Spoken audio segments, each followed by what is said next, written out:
Vamos a hablar de la sexualidad de la adoración, pero antes de eso voy a hacer un paréntesis pequeño por ahí de 4 minutos. Vamos a leer Ezequiel 18, porque creo que hay una lucha en la mente y en el corazón de muchos en cuanto a los temas que se han tratado entre ayer y hoy. Considero necesario hacer esta aclaración. Algunos ya la han escuchado, pero de pronto la necesitamos, otros la necesitamos hoy o la necesitan también. Ezequiel 18, vamos a leer 2 o 3 versículos de Ezequiel 18. Ezequiel 18:2 dice lo siguiente, escuche. ¿Qué pensáis vosotros, los que usáis este refrán sobre la tierra de Israel que dice: los padres comieron las uvas y los dientes de los hijos tienen la dentera? Vivo yo el Señor, vivo yo, dice Jehová el Señor, que nunca más tendréis por qué usar este refrán en Israel. He aquí que todas las almas son mías, como el alma del Padre, así el alma del Hijo es mía. El alma que pecare esa alma morirá. Quiero aclarar algo en cuanto a los temas que estamos tratando, y es que esto es un trabajo individual, la obra de Cristo es individual, tanto en los padres como en los hijos. Cuando nosotros en estos temas se remueve la culpa, tenemos que recordar este versículo y el versículo 19 del mismo pasaje. Y dijereis: ¿por qué el Hijo no llevará el pecado de su Padre? Porque Él hizo según el derecho y la justicia, guardó todos mis estatutos y los cumplió, de cierto vivirá. El alma que pecare esa morirá. El Hijo no llevará el pecado del Padre, ni el Padre llevará el pecado del Hijo. La justicia del justo será sobre él y la impiedad del impío será sobre él. ¿Qué está diciendo el profeta? ¿Dónde está la lucha? En que nuestros hijos repiten los mismos pecados que nosotros. Esa es la lucha. Pero no quiere decir que mi pecado es el pecado de él, o que el pecado que él está cometiendo es mi pecado. Acá está siendo claro: el Hijo no llevará el pecado del Padre, ni el Padre llevará el pecado del Hijo. ¿De dónde nacieron esos pecados en los hijos? De su propio corazón. Recuerde, de su propio corazón. Ahora usted dirá: pero ¿por qué se repite tan exactamente lo que el Padre hizo y los hijos hacen? Eso tiene una respuesta sencilla: porque juntos tenemos la misma naturaleza. No se complique con eso. Tenemos la misma naturaleza pecaminosa, solo que se manifiesta de una manera en unas personas y se manifiesta de otra manera en otras personas. El pastor habló de la adicción. La adicción a la droga es exactamente, se vive exactamente la adicción a la sexualidad, la adicción a los juegos, la adicción a la droga, la adicción a la mentira. Cualquier adicción tiene los mismos patrones. Comienza de a poquitos, va aumentando, sigue aumentando hasta que se hace parte o un hábito esclavizante. Las adicciones tienen 3 partes para los que no saben. Con la droga, porque yo lo viví, entonces se lo puedo decir a usted, pero me la sé con todas, ¿sí? Pero en el caso mío lo estudié a la luz de la Biblia hace muchos años. La palabra para adicción o para droga no existe en la Biblia. Como el pastor explicaba, no existe la palabra sexo. La palabra para droga es parmasea, hechicería, parmasea en griego. Las drogas son un estado de ocultismo, de encantamiento, de hechicería. ¿Qué es la hechicería? Un encantamiento. ¿Se aplica solo a la droga? No, se aplica a las relaciones entre personas. Algunos están en estado de hechicería, de encantamiento, ¿sí? Son adictos a. Entonces, tiene 3 etapas y solo quería compartir esto de los padres y los hijos, pero toqué ese tema porque es importante. La primera etapa para toda adicción sexual, droga, comida, lo que usted considere adicción, redes, videos, todo eso, es así. La primera se llama enamoramiento, como Amón, que se enamoró. Usted se enamora de algo, le gusta, le empieza a gustar. ¿Por qué? Porque es su naturaleza. Su naturaleza pecaminosa está comiendo, la carnecita se está alimentando de droga, de sexo, de comida, de música, lo que sea. Y eso le satisface su carne, sus emociones.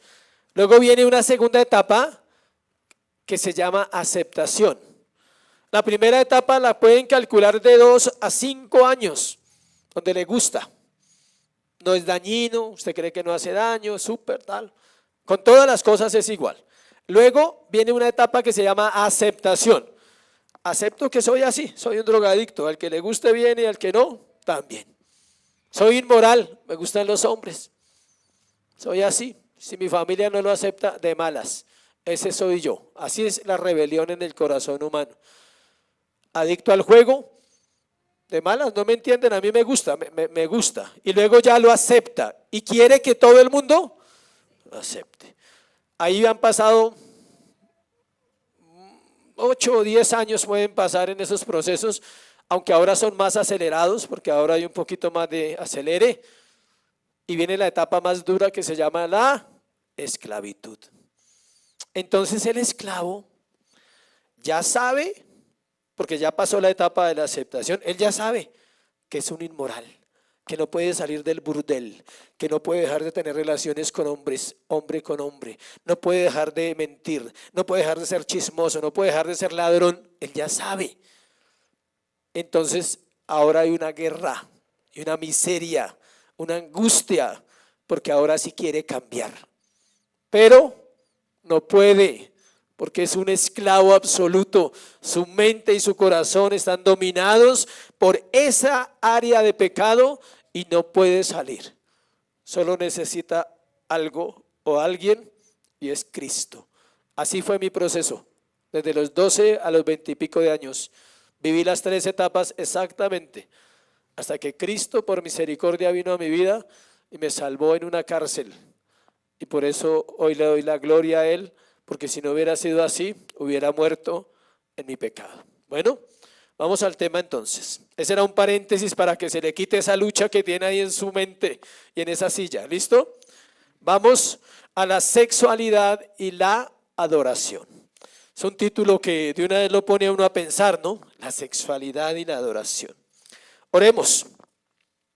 Padre, gracias por este tiempo, Señor. No podemos pasar por alto la oración. Te pedimos aquieta el corazón. Aquieta los pensamientos que están batallando en esta hora en tu pueblo. Quita cualquier culpa, quita cualquier vestigio que haya podido venir por los temas, Señor. Y ayúdenos a terminar la tarde en plenitud, entendiendo lo hermoso que eres tú, lo santo que eres tú y lo valioso que es este tema de la sexualidad para nuestra santidad. En Cristo Jesús, amén. La sexualidad y la adoración, 1 Corintios 6, del 12 al 20. Vamos a estudiar ese pasaje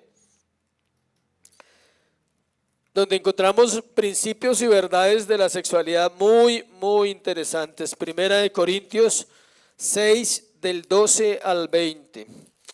Como hemos hecho en los otros temas, vamos a hacer primero una entrada y luego vamos al pasaje. 1 Corintios 6, del 12 al 20. Para finalizar esta tarde, entonces vamos a hablar del sexo directamente relacionado con Dios. Ya hablamos de nosotros, de toda esa pecaminosidad. Entonces este va a ser el cierre para nosotros. Para ello es importante que evaluemos cómo llegamos hasta lo que vemos hoy a nivel general. Cómo se ha llegado al entendimiento que tenemos hoy del área sexual. La manera como todos infringimos los principios de Dios es diferente. Tenga en cuenta eso. La manera como todos infringimos los principios de Dios, ¿qué? Es diferente. Una vez más, esta locura, escuche bien, esta locura no es culpa del entretenimiento. No vamos a echarle la culpa al entretenimiento que vemos hoy. No es culpa de los anuncios. No es culpa de las modas ni de las industrias cibernéticas. La causa es mucho más fundacional, ya sea que se trate de un hombre ejecutivo que usa el sexo para vender un producto y aumentar su beneficio económico y su éxito personal, O tal vez sea un adolescente que usa el sexo para otro estremecimiento inmaduro, o de un anciano que toca inapropiadamente a una enfermera, o de la joven que usa el sexo para obtener riquezas de un anciano, o del esposo que tiene relaciones sexuales con una mujer que no es su esposa, o del ejecutivo de televisión obsesionado con el rating que le agrega sexo a una comedia aunque no lo necesite, pero lo hace porque sabe que es lo que vende. No importa cuál caso sea, puedo nombrarle muchos casos, solo tomamos unos como ejemplo. No importa esos casos, todos ellos están abordando el sexo como algo propio, como algo que les pertenece y que usan para el propósito que deciden. Escuche, todas las personas en el mundo entero, todos, no este grupo, todos los seres humanos terminan usando el sexo como si fuera de ellos, como si les perteneciera a ellos. El sexo se transforma en su posesión, su producto y su herramienta. Es una visión completamente egocéntrica de la sexualidad humana. Ahí dice, estoy profundamente persuadido de que la locura sexual que marca la cultura humana es un resultado directo de la individualización del sexo. Y eso es lo que vamos a mirar ahorita. ¿Qué es eso de la individualización del sexo? Esa individualización del sexo quebranta tres principios bíblicos fundamentales, que son la adoración, la relación y la obediencia. La adoración, la relación y la obediencia. Entonces vamos a ver la primera, el sexo como un acto de ¿qué? Adoración. Cuando uno habla de este tema parece ilógico, y yo sé que más de uno estará pensando, ¿qué tiene que ver el sexo con la adoración? ¿Cierto? Son dos palabras como ilógicas, sexo y adoración. Es raro hablar de estas dos palabras unidas. Pareciera que lo uno no tiene que ver con lo otro, y esto sucede por el desconocimiento de la verdad. Cuando entendemos cómo deben ser estas dos palabras, entonces son inseparables. El sexo y la adoración son inseparables delante del Dios. El sexo es un acto de adoración, y la verdadera adoración a Dios determinará lo que sucede en la vida sexual de los seres humanos. Incluso la persona menos religiosa expresa adoración cada vez que participa de alguna clase de actividad sexual, sea mental o física. ¿Qué quiere decir eso? Recordemos lo que hemos compartido en otras ocasiones, que todos los seres humanos fueron creados ¿para qué? Para adorar. ¿Dónde está la diferencia? ¿Qué adoramos?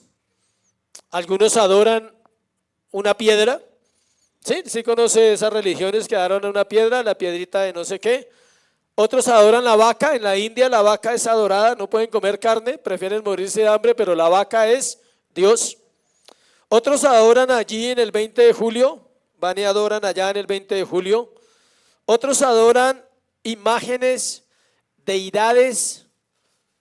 Escuche, hay gente que adora ideas. La idea de alguien y termina adorándola. Filosofías, psicologías, pero el hecho es que todos los seres humanos que adoramos. ¿Qué cambia? El objeto de nuestra adoración. En este caso, nosotros como creyentes predicamos la Escritura, y dice la Escritura que toda la adoración, toda la gloria, toda la honra, todo el poder y todo el dominio pertenecen solo ¿a quién? A Dios, a Cristo. El sexo es un acto de adoración, escuche. La vida sexual se modela según la adoración a Dios, la adoración a uno mismo o la adoración al compañero sexual, o lo que usted obtiene del sexo. Le repito, la vida sexual se modela según la adoración a Dios, es lo correcto. Pero pasa a veces que el que se adora es ¿quién? Usted mismo, o adora al compañero sexual, o adora el sexo directamente. Le voy a poner ejemplos. El primero es claro, y es cuando uno sabe los principios y sabe que el sexo es santo. que Dios observa el acto sexual. Esto que estoy diciendo no es fácil desde el púlpito tocar estos temas. Cuando la pareja tiene relación en su alcoba privada, ya en su casa, está delante de Dios. Cuando el impío tiene una relación en un burdel, está delante de Dios, ¿o no? La Biblia no dice que Dios mira a los cristianos nomás, y entonces hacia el mundo hace así. Aquí está el grupito de mis cristianitos juiciosos y el mundo no. Los ojos de Dios contemplan la tierra, dice, los buenos y los malos. Yo no puedo imaginarme, porque no me alcanza mi mente humana, gracias a Dios no me alcanza. Sería muy orgulloso decir que a uno le alcanza la mente humana para entender un poco la mente de Dios. Ese ser poderoso que está así, yo me lo imagino, solo imagino, y todo está delante de Él. Como la ciencia lo quiere mostrar, como un gran diseño Él ahí. Y todos los actos de la tierra, todo es todo. ¿Sí entiende esa palabra en hebreo? Todo. Y en griego, todo. Y en español, todo. No tiene ningún significado, significa todo está delante de Él. Entonces la pareja está teniendo su relación, hablando en un marco matrimonial, adorando al Señor. Sí, está adorando aunque está teniendo esa relación. Es santo ante el Señor. Si no, está pecando delante de Dios cuando no es un acto santo. Entonces, ¿cómo puedo adorarme a mí mismo cuando tengo esa relación de la manera incorrecta? Cuando el hombre puede buscar placer en su esposa, pero a él no le interesa cómo queda ella en la relación. Cuando la mujer lo hace porque obtiene algo del esposo, pero no glorifican a Dios en esa relación. O cuando simplemente lo que le gusta es el sexo, no más, pero no le gusta a su esposa. Lo puede tener con ella como lo puede tener con cualquier mujer. ¿Se ve? Eso es adorar el sexo. Los adoradores del sexo son adictos al sexo. Entonces son esclavos del sexo. Esos son. Esto significa que en el sexo se le rinde el corazón a algo. Yo le rindo el corazón a algo o a alguien. ¿A quién debería rendírselo? Al Señor. Las cosas que decimos, que hacemos, que buscamos en el sexo están todas gobernadas por un deseo interno. Quiero, anhelo, deseo, me gusta, lo disfruto. La pregunta ¿es santo delante del Señor? En esta actividad humana tan íntima, revelas aquello para lo cual te diseñó Dios, para adorar. Aunque lo hagas impíamente, es tu naturaleza adorar. Para eso fuimos creados, para eso fue creado el hombre. Lo dicen los catecismos bautistas más antiguos. Vaya y léalo en cualquier catecismo bautista, dice, ¿para qué fue creado el hombre? Respuesta, para la gloria de Dios. Y si no cumple ese propósito, la noticia es esta: perdió toda su vida y perdió su alma. No más, esa es la respuesta. Perdió su vida, perdió su alma. Nunca dejas de lado la naturaleza de adorador cuando tienes relaciones sexuales. Tú y yo hemos adorado en cada momento de cualquier clase de actividad sexual a la que nos hayamos entregado. La pregunta es: ¿a quién adoró? ¿A Dios o a Satanás? ¿Sí ve? Ya entramos a algo más profundo. Toda relación impura es culto a los demonios, es culto a Satanás. Ahorita el pasaje lo dice. Piensa en qué cambiaría en tus pensamientos, tus deseos, tus decisiones y tus acciones sexuales. Piensa en eso. ¿Qué tienes que cambiar en esa área después de esta tarde o de este día? Si el sexo se trata de adorarte a ti, entonces quieres gobernar tu vida y hacer lo que se te da la gana en esa área. Si el sexo se trata de adorar a su pareja, no puedo vivir sin el amor de esa persona. O sea, me vuelvo dependiente de esa persona. Voy a ser muy honesto y muy directo en ese tema. Muchas relaciones comienzan por la parte carnal. Los hombres solo quieren una mujer para tener sexo. Hoy en día ha aumentado la situación también hacia las mujeres. Antes se decían que eran solo los hombres. Las mujeres hoy en día son muy directas ha crecido la inmoralidad en el corazón de muchas mujeres. Hoy en día ellas son las que le dicen al hombre que quiere estar con él, están buscando hombres. Lo que ha crecido la industria de las trabajadoras de web, cámara web, las señoritas que se pagan su universidad y su carrera con esto, que la cultura dice que no es prostitución, pero es prostitución. Pero ellas lo ven como un trabajo honesto, decente, solo tienen que quitarse la ropa nomás y pues no más. Entonces para ellas es muy decente porque nadie las toca, nadie hace nada con ellas, pero es una perversión y hay una adoración allí a sí mismos. Y cuando hablamos de adorar a otra persona es porque usted solo se satisface con esa persona cuando es sexualmente, nada más le llena a esa persona. Esas relaciones siempre terminan mal. Nunca funcionará como Dios quiso o si el sexo se trata de adorar lo que obtienes de él. ¿Qué obtiene? Placer, emociones, algo del cuerpo quizás, pero eso es temporal. ¿Y qué pasa? Que quiere volver a vivir eso una y otra vez. Nunca funcionará, vuelvo y le insisto, siempre va a tener problemas. La adoración a cualquier cosa que no sea Dios termina en adoración a uno mismo y la individualización de las cosas que fueron diseñadas para Dios terminan siendo más importantes que el Señor. Individualizo mi vida de Dios. Mi relación con mi esposa entonces está gobernada como yo quiero, no como Dios dice en la palabra en el área sexual. Vamos a ir al pasaje que vamos a mirar un poquito. Vamos a ir a mirar el pasaje de 1 Corintios 6, del 12 al 20. Quiero leerlo. Léalo conmigo ahí mientras vaya siguiendo la lectura. Todas las cosas me son lícitas, mas no todas convienen. Todas las cosas me son lícitas, mas yo no me dejaré dominar de ninguna. Las viandas para el vientre para las viandas, pero tanto al uno como a las otras destruirá Dios. Pero el cuerpo no es para la fornicación, sino ¿para quién?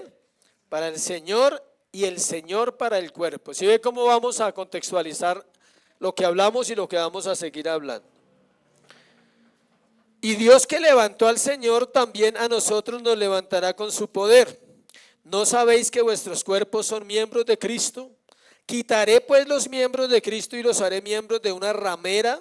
De ningún modo. ¿O no sabéis que el que se une con una ramera es un cuerpo con ella? Porque dice los dos serán una sola carne. Pero el que se une al Señor, un espíritu es con él. Huid de la fornicación. Cualquier otro pecado que el hombre cometa está fuera del cuerpo, mas el que fornica contra su propio cuerpo peca. ¿O ignoráis que vuestro cuerpo es templo del Espíritu Santo, el cual está en vosotros, el cual tenéis de Dios y que no sois vuestros? Porque habéis sido comprados, ¿qué dice ahí? Por precio. Glorificad pues a Dios en vuestro cuerpo y en vuestro espíritu, los cuales son de Dios. Vamos a ver entonces 4 principios ineludibles de la adoración en ese pasaje. El primero es el principio del señorío, que están en el versículo 12 y 13. Leamos 12 y 13. Todas las cosas me son lícitas, mas no todas me convienen. Todas las cosas me son lícitas, mas yo no me dejaré dominar de ninguna. El principio del señorío es el principio de los principios, es el máximo. Trata del diseño, la lucha y la solución. Sencillamente no se puede entender la lucha sexual y cómo se soluciona si usted no entiende este primer principio. ¿El principio de qué? De señorío. Pablo dice, todas las cosas me son lícitas. Resulta que así como le leí el refrán de Ezequiel 18, ¿se acuerdan que lo leímos ahorita? ¿Qué era? Un refrán. Más vale pájaro en mano que ¿qué? Ah, bueno. El que mucho abarca. Ah, bueno. ¿Tenemos refranes nosotros? Muchos. Israel también tenía ese. Los padres comieron las uvas y los hijos llevaron la entera. Eso es lo que usan para las maldiciones generacionales que no tiene contexto bíblico. ¿Listo? Ahora hay un refrán, había un refrán en los Corintios Corinto tiene una característica y era la ciudad más inmoral de la época de la Biblia. De ahí salió las gallinas de Corinto. Algunos lo han escuchado y saben de qué estamos hablando. Es un dicho mundano que hablan que las gallinas de Corinto, que era peor que las gallinas de Corinto. Dicen que las mujeres, entonces cuando una mujer se prostituía en la época de la Biblia, decían se corintianizó la muchacha, así decían. Entonces, la frase decía lo siguiente, el dicho decía así: todas las cosas son lícitas. Así decía el dicho de los corintios. Pablo no está repitiendo el dicho de los corintios, está confrontando el dicho de los corintios, y entonces él pone la palabra me, y él dice todas las cosas me son lícitas. ¿A quién? A mí, dice Pablo. Él no está diciendo como los corintios decían, todas las cosas son lícitas. ¿Para quién? Para todo el mundo. Pablo lo usa personal y él dice, para mí todas las cosas son lícitas, aunque yo sea el apóstol Pablo, yo puedo hacer con mi vida lo que quiera, pero más, dice, más no todas convienen. Todas las cosas me son lícitas, mas yo no me dejaré dominar ¿de qué? De ninguna. Ahora, este versículo 12 no se aplica a todo, no se puede sacar de contexto, solo se aplica a la vida sexual. La gente que vaya hace negocios y trampas y dice, todo me es lícito. No, eso es mentira, está maltratando la escritura, está usando mal la Biblia. Este versículo solo se puede usar en un contexto ¿qué? Sexual. El contexto lo dice. Habla de rameras, habla de pecados, habla de las viandas y vamos a explicar. Ese es el ofrecimiento hoy en día del falso evangelio, que dice que porque estamos bajo la gracia podemos pecar de cualquier manera. Los cristianos creen que porque somos cristianos y somos salvos por la gracia del Señor Jesucristo, entonces todo me es lícito. Yo puedo pelear y pido perdón. Yo puedo engañar a mi esposa y me arrepiento. No, no funciona así. Si todo fuera legal, seguiríamos teniendo un problema, porque en lo que se refiere al sexo, no solo tengo un problema legal, sino tengo un problema de señorío. Aunque la humanidad sacara una ley que dijera que todo sexo es permitido, usted no puede vivirlo, porque usted tiene un problema de señorío. Cristo es el Señor. El sexo es apenas un ítem, en una lista de todo un catálogo de cosas buenas que pueden transformarse en malas cuando empiezan a gobernar mi vida. El sexo es bueno, iglesia, fue creado por Dios, es santo, fue dado para el deleite del hombre y de la mujer. ¿Cuándo se vuelve malo? Cuando lo saco del marco que Dios ha establecido llamado ¿qué? Matrimonio.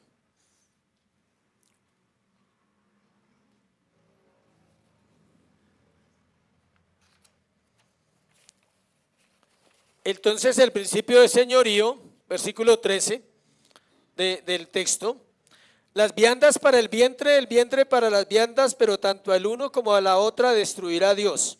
Pero el cuerpo no es para la fornicación, sino para el Señor, y el Señor para el cuerpo. Aquí Pablo contrarresta dos conceptos que tenían los corintios. Acuérdense que estamos ¿dónde? En Corintio. Como el cuerpo será destruido, comamos lo que queramos. ¿Sí ven? Está poniendo un ejemplo de comida. Pero esto se aplica es al sexo. Al fin y al cabo, pues todos vamos para el cementerio, todos vamos a ser gusanos y de algo nos vamos a morir. Comamos como queramos. ¿Sí ve? Note lo que dice: las viandas para el vientre, la comida para el vientre y el vientre para la comida. Eso decían los corintios. Entonces, ¿qué está pasando ahí? Aunque se haga con la comida, escuche, es igual que se hace con el sexo. Pero Pablo dice que aunque se haga con la comida, el cuerpo tiene un amo. El texto lo dice, pero el cuerpo no es para la fornicación, sino para el Señor, y el Señor para el cuerpo. El dueño del cuerpo es ¿quién? Cristo. De este cuerpo, no está hablando del cuerpo de Cristo, de este cuerpo físicamente es ¿quién? Cristo. El sexo es un área en la cual revelo de manera más poderosa y práctica lo que gobierna verdaderamente mi corazón. Ahí es donde se sabe quién es usted.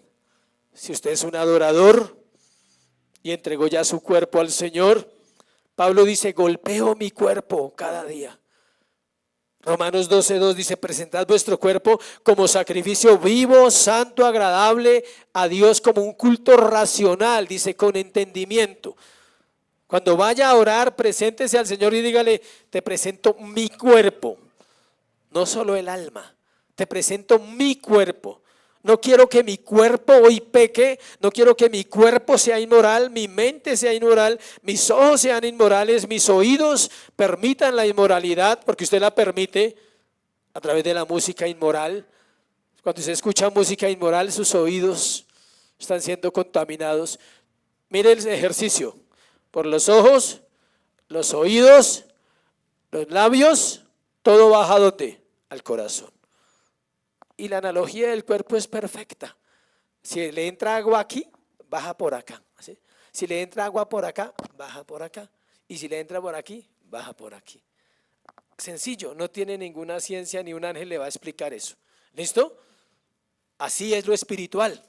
Entra por acá, baja el corazón. Por cualquier parte del ser humano que entre, por cualquiera de los sentidos espirituales que entre, va a bajar ¿a dónde? Al corazón. El Señor dice, el cuerpo tiene un amo. ¿Qué tiene que ver esto con el sexo? La respuesta es que el sexo revela si Cristo es mi Señor o si yo sigo siendo el Señor de mi vida. El segundo principio es el principio de la eternidad, versículo 14. Y Dios que levantó al Señor, también a nosotros nos levantará con su poder. Algunos dicen, ¿qué hace ese versículo ahí? ¿Sí? ¿Qué hace ese versículo 14 hablando de resurrección cuando estamos hablando de sexo? ¿Sí? Uno dice, tan raro ese versículo. Parece que lo que Pablo acaba de escribir estuviera raro y se hubiera salido del tema sexual, pero tiene todo que ver porque es en un momento de debilidad donde nosotros suplimos de manera incorrecta nuestra vida sexual. En un momento de debilidad se nos olvida, escuche bien, ¿qué tiene que ver esto con la eternidad? Que Pablo está diciendo que Dios levantó al Señor también, a nosotros nos levantará. ¿Qué va a resucitar? El cuerpo. Pablo dice, su cuerpo también tiene que ser santo, porque en un momento de debilidad a usted se le olvida que usted es eterno. Y cuando el hombre se desfoga en pasiones desordenadas, en 3 minutos perdió todo lo que hizo en 20 años. En 2 minutos perdió su matrimonio, en 5, en 4, en menos, en una relación de impureza, quedó todo su testimonio, quedó todo su hogar. Puede perder todo en un instante. ¿De qué? Se le olvidó que el cuerpo es del Señor, se le olvidó que hay una vida eterna, se le olvidó que hay un juicio eterno. Por eso Pablo dice el principio de la eternidad. Por diseño de Dios, tú y yo estamos programados para la eternidad, salvos y no salvos. Unos eternamente con Cristo, unos eternamente separados de Cristo. Unos en salvación, otros en condenación. ¿Estamos o no estamos diseñados para ser eternos? Absolutamente. Eclesiastés lo dice. Dios puso eternidad en el hombre para que el hombre le tema. Dios puso eternidad en los hombres. Entonces, por ese diseño debemos vivir conscientes de la eternidad. Eso ayuda a que no solo por un momento de placer usted pierda lo más valioso de la vida, que es Cristo, parte de las consecuencias, y el don de la sexualidad termine no glorificando a Dios, sino glorificándose ¿a quién? A usted mismo. La amnesia de la eternidad hace un desastre con el sexo. La amnesia de la eternidad hace un desastre con el sexo. Se le olvidó escatología, se le olvidó Apocalipsis, se le olvidó las clases, se le olvidó el domingo, el sermón, todo se le olvidó. No, en ese momento no pensé, obvio que no pensó. No necesita dar explicaciones, no pensó. La amnesia de la eternidad hace un desastre con el sexo, pone el foco sobre el placer presente en vez de un gozo eterno. Nos lleva a vivir por impulsos en lugar de ser pacientes. Solteras y solteros, ¿aprenden a qué? A esperar en Cristo. En un momento de afán pierden muchas cosas. Fuimos creados para tener relaciones sexuales dentro de los límites establecidos por Dios, con la eternidad en nuestra mente. El sexo nunca satisfará nuestro corazón. Quédese con eso este día y verá. El sexo nunca satisface el corazón, porque el corazón solo se satisface de una manera, y es con el dueño, con el que es el Señor y con el que lo creó. Nuestra vida sexual es una pequeña muestra de lo que es intimidad, pero es incomparable a la eternidad de Dios. ¿Qué pasa cuando una pareja tiene intimidad o relaciones sexuales casados en su casa? ¿Cierran la puerta? Todo el mundo la cierra, así esté solo. Es algo como de sentido común. O usted deja las puertas abiertas y las ventanas abiertas. No, todo el mundo tiene eso en su mente. Hay que cerrar la puerta. Están los dos. Esa intimidad es una sombra pequeñita de la intimidad que Dios quiere que nosotros tengamos con Él. Y tú, cuando ores, cierra la puerta. Quiero tener intimidad contigo. Quiero que estemos los dos solos. ¿Qué pasa cuando una pareja tiene intimidad? Se desnuda físicamente. ¿Qué pasa cuando usted tiene intimidad con Dios? Se desnuda espiritualmente. Es un paralelo lejano. Es una sombra pequeña de la gloria de Dios en la intimidad que va a tener con el hombre eternamente. Lo que decía el pastor, el hombre debería conocer a su esposa, no solo su cuerpo, sino su mente interiormente. Ella debería conocer a su esposo, su mente, en el tiempo que están en esa relación. Lo que le gusta, lo que le satisface, lo que disfrutan, deberían conocerse. El Señor lo hace, porque es una intimidad que mayor, superior. De allá para acá, Él mira todo, dice: te conozco totalmente. Todas las cosas están desnudas ante aquel que tenemos que dar, ¿qué? Cuentas. De aquí para allá, no. Pero puedo decirle: yo quiero conocerte. Déjame tener intimidad contigo. Dame la gracia que tuvo Juan de conocer, ¿qué? Tu corazón. Quiero escuchar tu corazón. Tercero, el principio de la unidad, versículo 15 al 18. Versículo 15 al 18. ¿El principio de qué?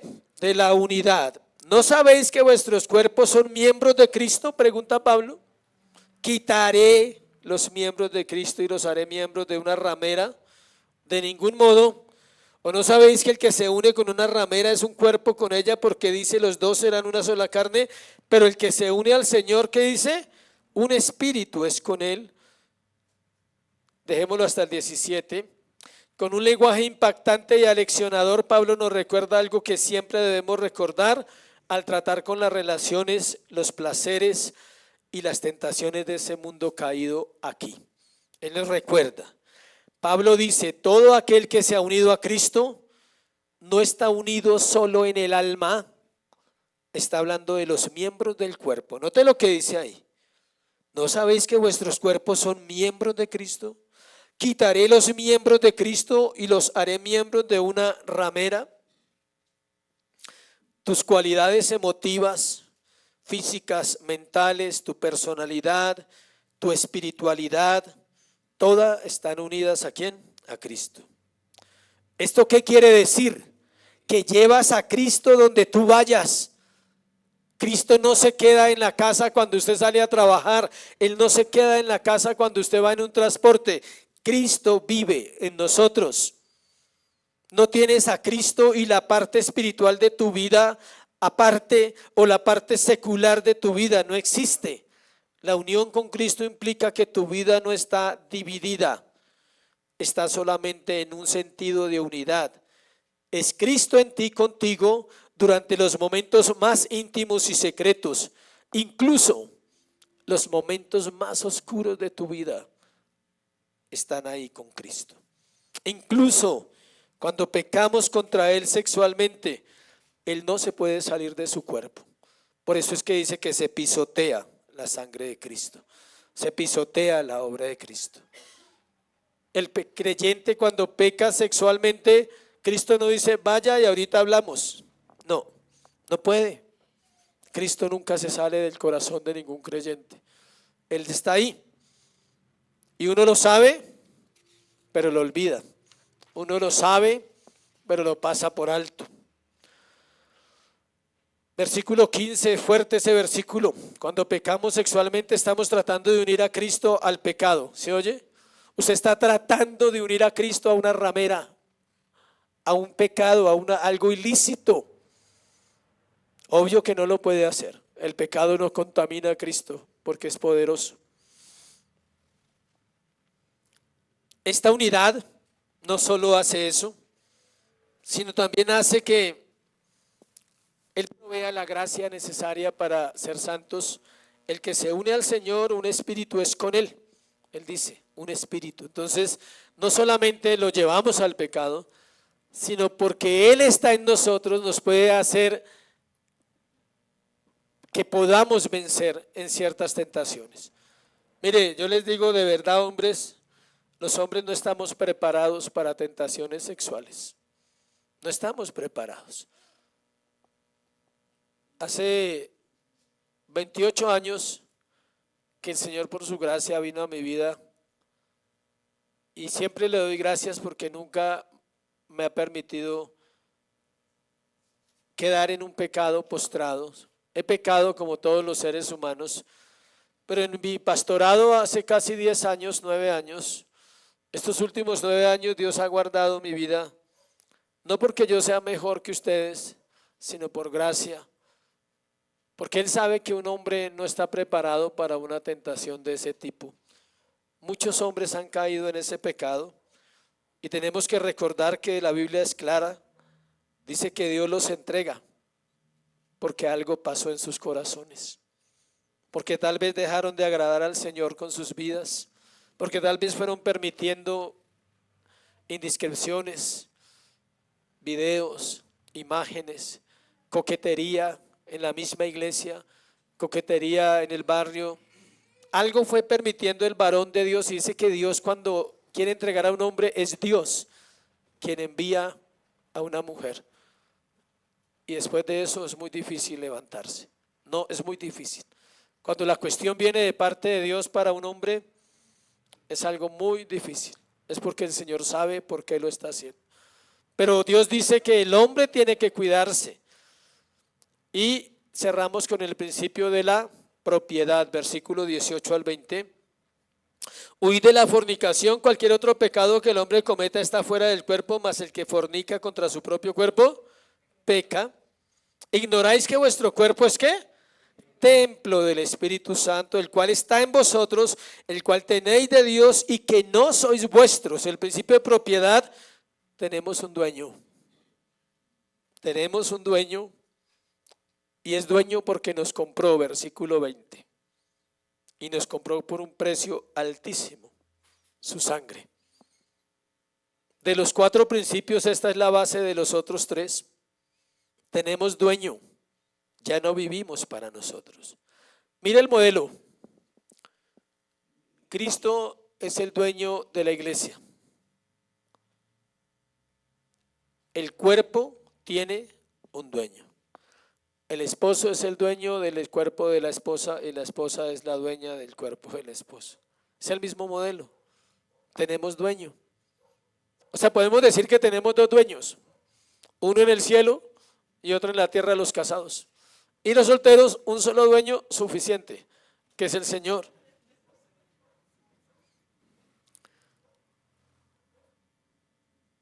Ya no hay más lugar para el placer personal.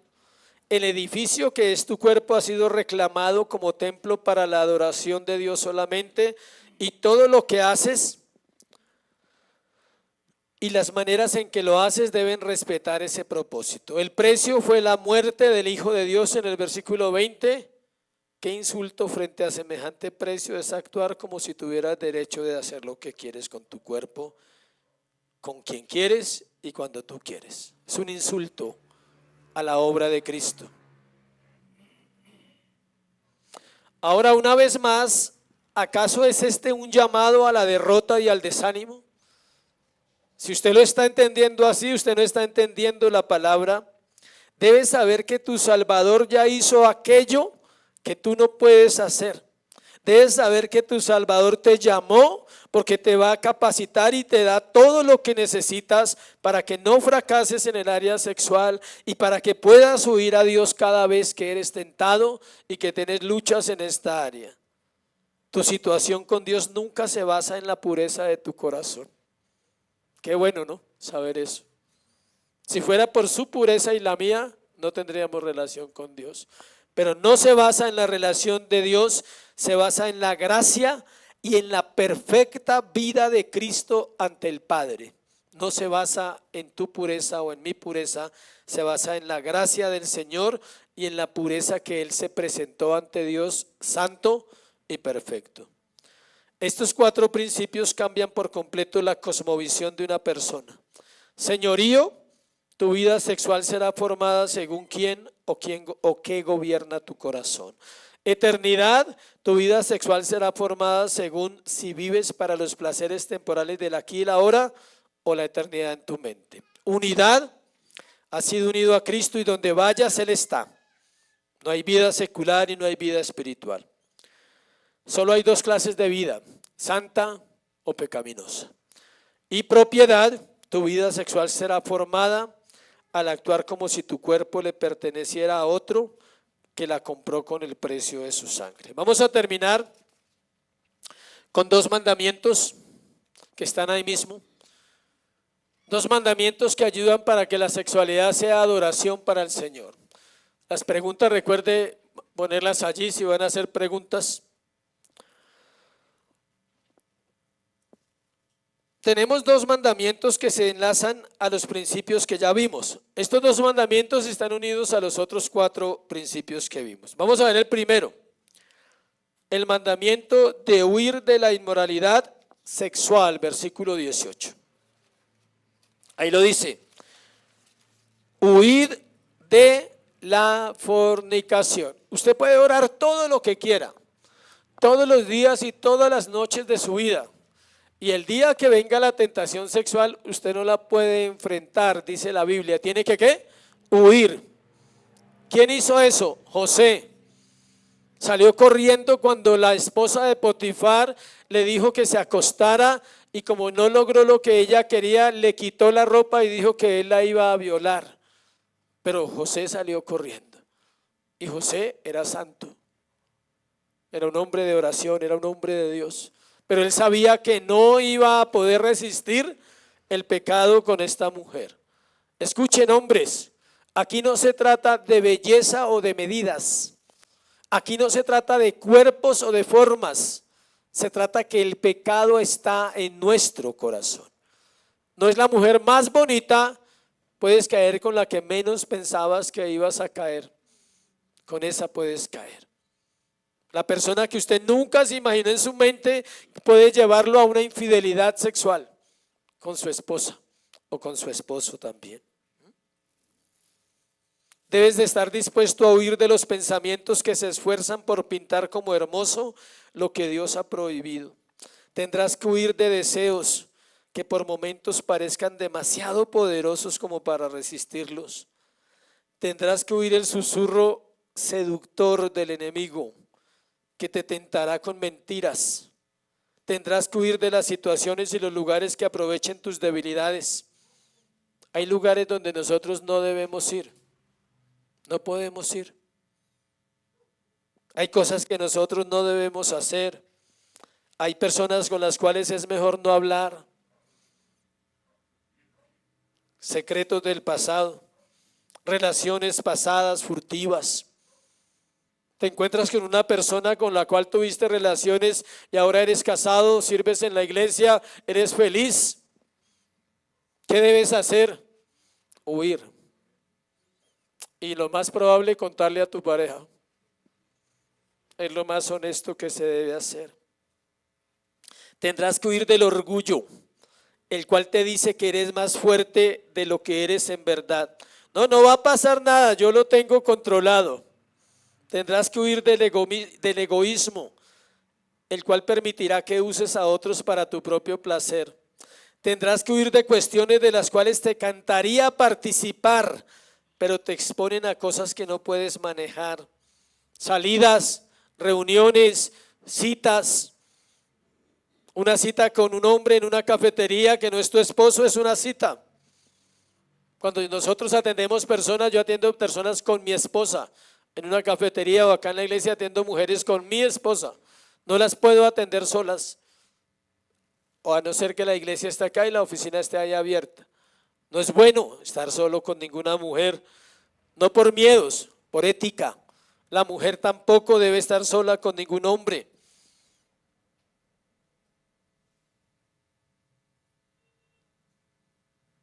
Sencillamente tendrás que huir de cualquier cosa, cualquier lugar, cualquier persona que sea inmoral a ojos de tu Salvador. Debes de estar dispuesto a correr. Sabemos que no por correr se va a salvar, escuche, porque la guerra es más profunda. Corra con su pecado adentro y llévelo al Señor. ¿Sí me explico? Salió corriendo, pero su pecado está adentro. ¿Por qué salió corriendo? Porque usted sabe que su pecado está adentro. Eso está bien, pero no se quede solo con correr. Llévelo a Cristo. Llegue la tarde a la casa y resuelva lo que en el día fue tentación. Lleve sus ojos al Señor todos los días y diga como Job: hice pacto con mis ojos para no pecar. ¿Habría yo de mirar a una virgen? Dice Job. Era un viejo. Bueno, un señor adulto. Qué pena con Job. 90 años se calcula, entre 70 y 90 años, completico. Si él dice que miraba a una mujer de 15 años y que era pecado, si la miraba es porque estaba pleno en su vida sexual. Si él no estaba ya viejito y sin ánimos, no. Si el hombre dice eso y si lo dice Job, dice: ¿habría yo de mirar una virgen, una doncella? Y él hace pacto con el Señor para no pecar. Acuérdese que no son los ojos, ¿no? Detrás de esos ojos está el alma y el corazón. El segundo mandamiento es el llamado a glorificar a Dios con tu cuerpo. Hay una historia que contaron hace años de un pastor que fue relacionado al anterior punto, a que uno no puede huir del pecado. Lo invitaron a predicar en Brasil y cuando uno lo invitan a predicar, pues normalmente le pagan los viáticos y lo llevan a un lugar. Cuando uno lo invitan a otra ciudad a predicar, normalmente uno le pagan todo, el hotel, los vuelos. Y llevaron al pastor y lo llevaron a un hotel, pero no se sabe si las personas que lo llevaron sabían o no sabían, y en el hotel abajo había un bar de prostitución. Elegante, fino. Y él estaba en el hotel y llegó ese día cansado en la tarde, y entonces en la noche le dio sed, estaba haciendo mucho calor y le dio por bajar al lobby del hotel, y el bar era abajo, en el sótano, y dijo: necesito agua, ¿dónde puedo conseguir agua? Era tarde, 11, 12 de la noche, y le dijeron: abajo hay un bar, ahí puede conseguir agua. Y él bajó a comprar su agua. Y se sentó en la barra, pero pues era algo muy lujoso, él nunca se imaginó que era ese lugar. Y se acercó una mujer muy elegante ante él, con un gabán, muy bien vestida. Y cuando estaba al frente de él, entonces se abrió el gabán y estaba totalmente desnuda. Y le dice: ¿te gusta? Y el pastor le dice: sí, me gusta, pero no puedo. Y se fue a su pieza a orar. Claro que le gustaba, era un hombre, no que un hombre siente emociones, acuérdese. Emociones bajo el control ¿de quién? Del Señor. No todo el mundo puede hacer eso, son casos. Otra historia de un hombre que murió hace poco, que se llamaba Jimmy Swaggart. Fue un pastor muy reconocido en los años 50, muy usado por Dios. Y él había tenido un problema en su juventud con las prostitutas. antes de convertirse, y se convirtió, y su ministerio fue muy fructífero, muy parecido al de Billy Graham en Estados Unidos, fue muy reconocido. Y cuando él ya era adulto, entonces mandó a unos líderes y les dijo a los líderes que hicieran una investigación sobre la prostitución, porque él quería estudiar ese tema y hablarlo a la iglesia sobre la prostitución en Estados Unidos.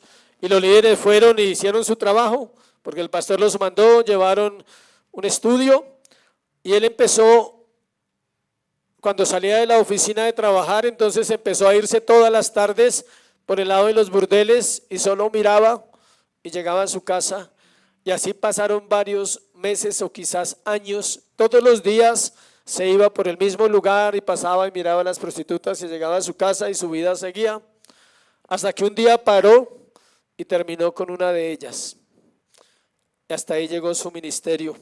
Nunca volvió a ser el mismo hombre, nunca volvió a tener el ministerio que tenía, porque simplemente no guardó su corazón. El llamado a glorificar a Dios con nuestro cuerpo termina Pablo llamando a vivir algo más grande que nosotros mismos. La gracia soberana de Dios te ha elegido para vivir para su gloria, iglesia. Incluso en los lugares más recónditos de tus pensamientos y deseos privados, has sido elegido para vivir para su gloria. Lo más profundo de tu mente ha sido elegido para vivir para su gloria. Dice, incluso las actividades más íntimas del hombre, de su cuerpo, han sido elegidas para vivir para su gloria. Incluso en los momentos más poderosos de satisfacción física que son válidos en el matrimonio y emocional, aún es para la gloria de Dios. Has sido elegido para que en esos momentos tu conexión relacional en el sexo con tu esposa sea para la gloria del Señor. La gracia le devuelve la cordura a la humanidad. Es lo que Dios está haciendo en este tiempo. Te conecta una vez más con el propósito para el cual fuiste diseñado, para el cual se te dio aliento. Te rescata de la esclavitud a las pasiones desordenadas y a pensamientos frenéticos para vivir con cordura bajo la conciencia de Dios. Todos los deseos y todas las decisiones y las palabras y acciones deben estar basadas en esa frase, el llamado a glorificar a Dios con tu cuerpo. Cuando eso pasa, verás tus placeres y alegrías más grandes. Verás que tus placeres y alegrías más grandes solo se encuentran al vivir como fuiste diseñado, y es para Él. Fuiste diseñado para Dios, no para el mundo. Amén.